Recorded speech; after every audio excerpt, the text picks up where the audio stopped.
আজ আমরা কুচিলা শাক উঠানোর জন্য জান্নাতীদের বাড়ির পাশে চলে গেলাম।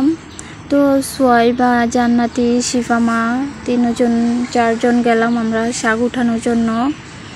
আসসালামু আলাইকুম আপুরা ভাইয়ারা, কেমন আছেন? আমিও আল্লাহর রহমতে ভালো আছি। প্রতিদিনের মতো আজও চলে আসলাম শাশুড়ি বৌমার ব্লগ নিয়ে। তো দেখেন কত সুন্দর কুচিলা শাক। তো এটা দিয়ে আমরা শাক ভাজি বেশিরভাগই করি। তো এটা দিয়ে ঝোল রান্না করাও যায়। তো যেটা ভালো লাগে খেতে ওইটাই করে। তো এই যে সিফাদের এই শাকটা তো অনেক পছন্দ।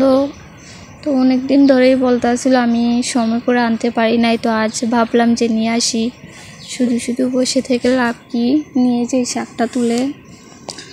তো ওই বলেছিল ওই জায়গায় গেলে অনেক সুন্দর শাক পাবো, তার জন্যই চলে গেলাম ওই জায়গায়।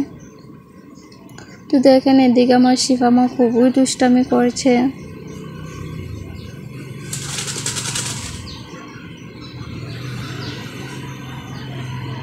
তো শাকগুলা নিয়ে মাকে কেটে কুটে দিব রান্না করার জন্য। তো বাড়িতে চলে যাব এখন। তো এই শাকটার সাথে আলু কিছু কেটে দিলে খুবই মজা লাগে ভাজি।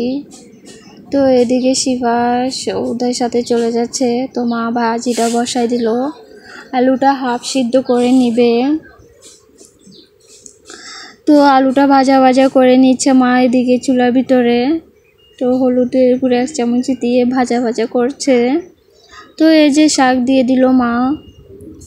এদিকে আবার রুমি বলে দিয়েছে, ফোন দিয়েছে, আপু আমাকে কুচিলা শাক দিয়ে দিস আন্টি আসলে। তো ওর জন্য কিছু তুলে রেখেছি।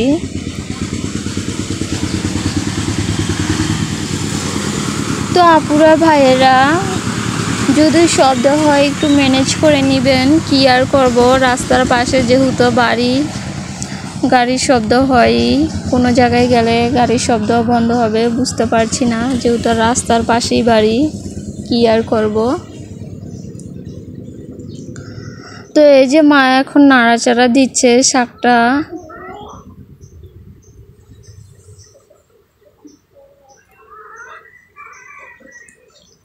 তো এর মাঝে কিছু কথা বলে নেই, যেহেতু আমি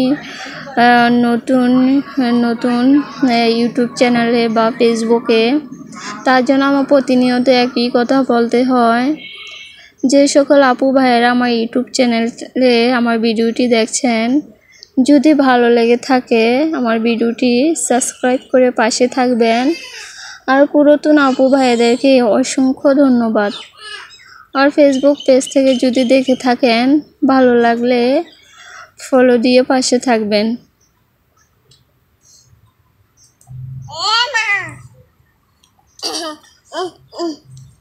তো এই যে আমার শাকটা প্রায় হয়ে আসছে। তো এই শাকটা কে কে খান কমেন্ট করে জানাবেন। আমার কাছে তো অনেক ভালো লাগে, আমি কখনো খাই নাই বিয়ের পরেই এই শাক চেনা বা খাওয়া। তো এই যে শাক হয়ে গিয়েছে, এখন মা বাটিতে নামিয়ে নিচ্ছে। বাটি নিয়ে দিয়েছিলাম মাকে।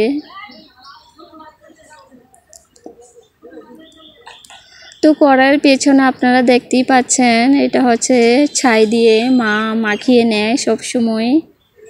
তো এই যে আমার শাক ভাজি। আজকের ভিডিও এই পর্যন্ত। আল্লাহ হাফেজ।